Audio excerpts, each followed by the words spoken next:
观众朋友们好，这里是大时局，我是月音。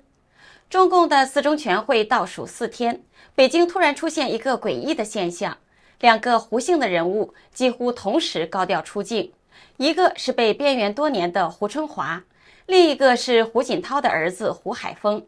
他们几乎在同一周内密集亮相。胡春华跑去新疆踩雷区，胡海峰抢占官媒头条，一南一北，一老一少，画面同步出现。这是巧合还是中共内部在放风呢？不少人说这可能是团派试水温的信号，有人要回来了。也有更直接的，这是四中全会前北京权力棋盘的重新洗牌。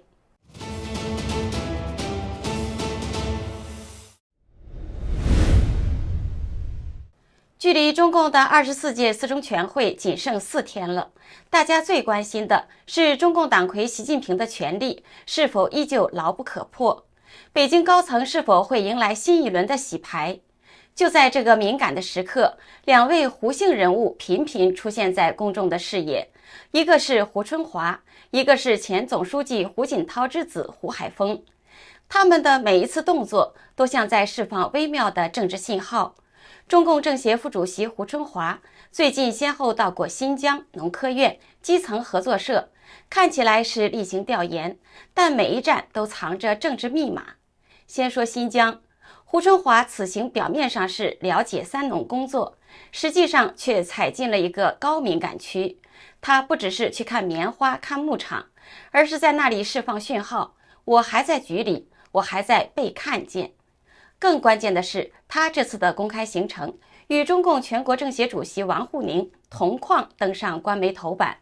这在政治排序上非常罕见。按惯例，副主席与主席同框报道，除非是重大的政治场合，否则极少发生。这种错位并列的排版被视为他政治存在感回升的明确暗示。胡春华是谁？他曾被视为中共接班梯队中最具潜力的一员，团派的希望，体制内的年轻国家领导人样板。早年出身共青团系统，历任共青团中央书记处书记、河北省委副书记、内蒙古主席、广东省委书记、国务院副总理。他的仕途一路平顺，履历完整，甚至在19大前后一度被外界认为是最有可能成为第5代领导人之一的人。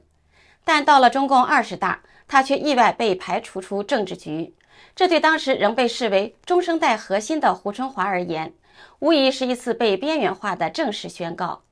然而这几个月，他频频现身讲话、调研、发文，从农业到基层，新疆到河南，行程的频率之高，远远超过其他政协副主席。这意味着什么？一方面，胡春华正在利用三农议题重建政治正当性，另一方面，也在借协调性角色重新寻找自己的权力支点。特别是新疆这一战，有人解读他选择在敏感地区露面，是在展示稳定牌，对外安抚中共内部保守派，对内则向元老圈传递我依然是可用之人。一句话，这趟新疆行不是走流程，是在走钢索，表面是调研农业，实际是为自己政治未来的再入局做铺垫。与此同时，胡海峰也高调亮相，媒体报道中他频繁抢占头条，甚至在外交活动中被特意重点曝光。这不仅是行政职务执行，更像是在向公众和党内释放一种团派仍在的信号。两条弧线交织，胡春华在制度层面试探权力空间，胡海峰在舆论层面探测影响力。这种微妙的双重预热，让人不禁猜测，中共四中全会前，北京政坛正在悄然调整权力格局。胡春华这位曾经被称为胡锦涛眼中的隔代接班人，近年来的政治轨迹格外引人注目。在中共的政治语境里，中共全国政协常被视为权力缓冲区。换句话说，被安排进政协，往往意味着暂时远离核心舞台，但仍保留观察和试探的机会。胡春华年轻的时候凭着才干，一路升到副总理，是团派的重要核心人物。然而2023年春，他被调任中共全国政协副主席，表面上是平调，但实际上被广泛解读为明升暗降，暂时退出权力核心，也被认为是习近平对团派的制衡，或对他政治潜力的压制和观察。然而，事情从2024年下半年开始悄然变化，胡春华的高频亮相让外界重新审视他的政治存在。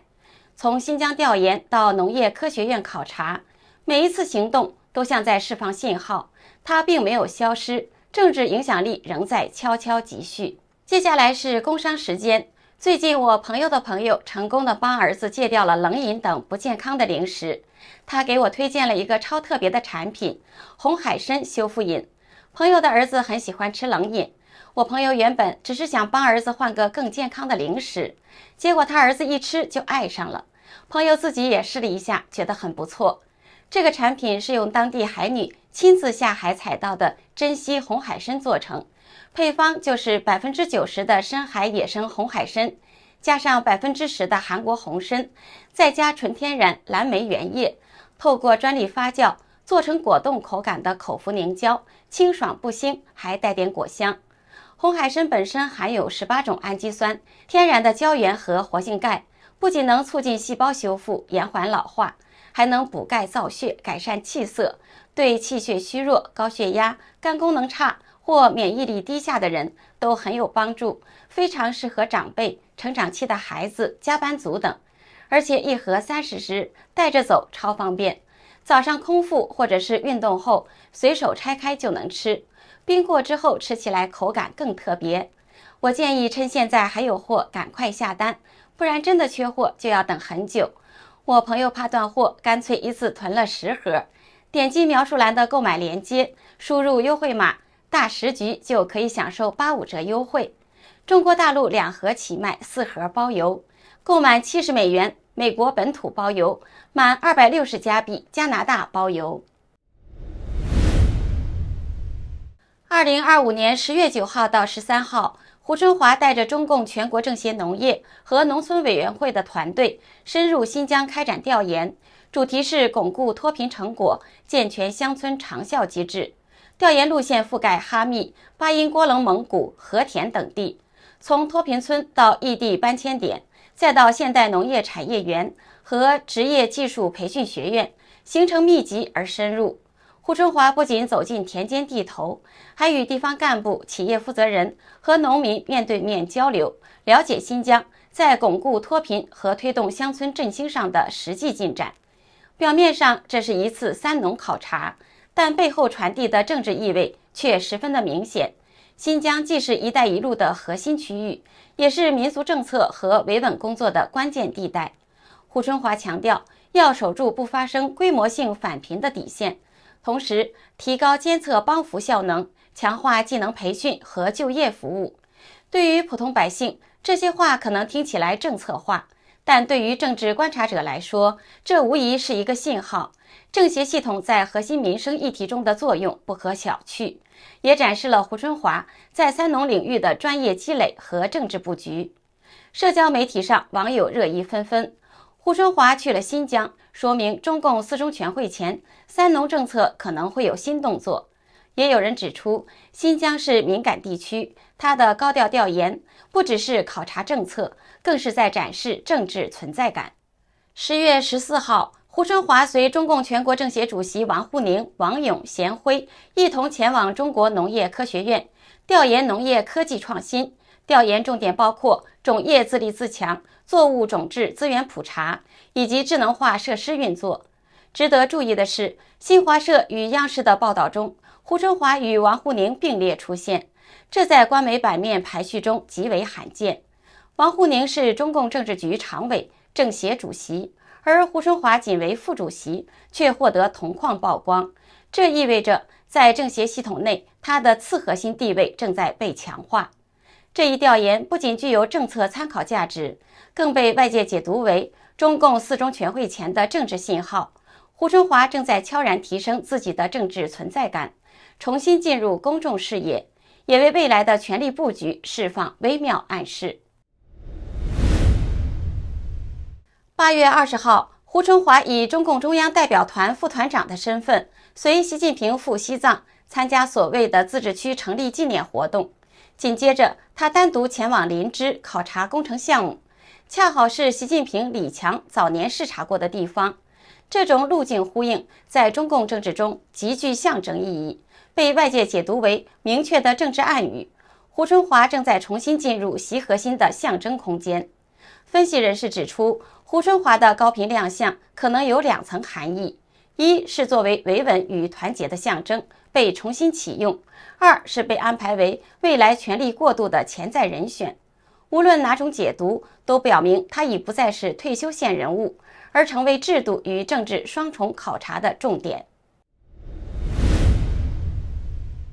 与胡春华的动作遥相呼应的是胡锦涛之子、民政部副部长胡海峰，近期在媒体与外交场合频繁亮相，悄然改变政治氛围。2025年10月10号，中共国务院新闻办公室举办“十四五”规划新闻发布会，出席人员包括民政部部长陆志源、副部长李长官、胡海峰和刘振国。按照行政惯例，部长应居首，但多家官媒报道中，胡海峰的名字往往排在陆志源之前，甚至部分报道直接引用他的发言，而略过部长本身。这一舆论排序异常，在官媒中极为罕见，被外界解读为明显的政治信号。胡海峰正在重新被看见，同时凸显团派在媒体与舆论层面的存在感。